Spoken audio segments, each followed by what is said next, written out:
কওকচোন আপুনি ক'ৰ পৰা আহিছে? মই গহপুৰৰ পৰা। কিমানজনী যাত্ৰা? মোৰ আজি 9 নম্বৰ দিন। মই যোৱা মাৰ্চৰ 10 তাৰিখৰ পৰা ষ্টাৰ্ট কৰিছোঁ। আজি ৰঙিয়া পাওঁতে আপোনাৰ ৰঙিয়ালৈ এতিয়া 2 কিলোমিটাৰমান আছে চাগৈ। আজি মোটামুটি 9 দিন হৈ গ'ল মোৰ। ক'ত যাব? মই কেদাৰনাথ অভিমুখে যাত্ৰা কৰি আছোঁ। প্ৰথমতে কেদাৰনাথ মানে আপোনাৰ অযোধ্যা ৰাম মন্দিৰ হৈ কিনে কেদাৰনাথ গৈ আছোঁ। কি নাম আপোনাৰ? মোৰ নাম চন্দন দাস। মই ঘৰ গহপুৰত, গহপুৰ ব্ৰহ্মাজানত ঘৰ মোৰ। কিমান ঘণ্টা ৰঙিয়া পাওঁতে? ঘণ্টা কৈছেনে আপুনি? ঘণ্টাটো মই মানে আপোনাৰ দিন হিচাপত আপোনাৰ আজি 9 দিন হ'ল। আৰু মোটামুটি আপোনাৰ 80 দিনমান লাগি যাব। 3 মাহ মই ধৰি থৈছিলোঁ আৰু মোটামুটি এতিয়া যিহেতু মই 10 দিনমান আহিয়ে গ'লোঁ আৰু লাগি যাব পাৰে 80 দিনমান লাগিব পাৰে। যদিহে ভৰি গাৰ যদি অসুস্থ নহয় তেতিয়া হয়তো তাতকৈ আগতে পাব পাৰোঁ, কিন্তু ঠিক নাই মানে। আপুনি সোধক, আপুনি এনেকৈ কৰিব।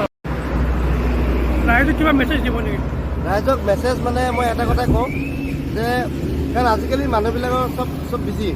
আজিকালি মোবাইল ফোন কিবা কিবি ধৰক আপোনাৰ কোনো ধৰণৰ কাম বন নাই, ঘৰতে বহি বহি মোবাইল চাব থাকিব। মই এটা কথা ক'ব বিচাৰোঁ যে আপোনালোকে খোজকাঢ়ক মানে মই মোৰ নিচিনাকৈ খোজকাঢ়ি একেবাৰে বহুত দূৰলৈ যাবলৈ মই আপোনালোকক কোৱা নাই। অলপমান খোজকাঢ়ক, দেহাটো অকণমান বডিটোক অলপমান আপোনালোকে ফ্ৰী কৰক, যাতে এতিয়া আপোনাৰ বেমাৰ আজাৰবিলাক কমকৈ হ'ব। তো আপুনি যিমানেই খোজকাঢ়িব বা যিমানেই এক্সাৰচাইজ কৰিব তো আপোনাৰ বডিটো ফিট থাকিব। আৰু আপোনাৰ বডিটো যদি ফিট থাকে ন আপোনাৰ ঘৰখনৰ ভাল, আপোনাৰ ঘৰখনৰ যদি ভাল তো আপোনাৰ ফেমিলিটোৰ ভাল। কথাটো সেইটো তাৰমানে। সেইকাৰণে কৈছোঁ যে আপুনি যিমান পাৰে ফিট থাকক, খোজকাঢ়ক।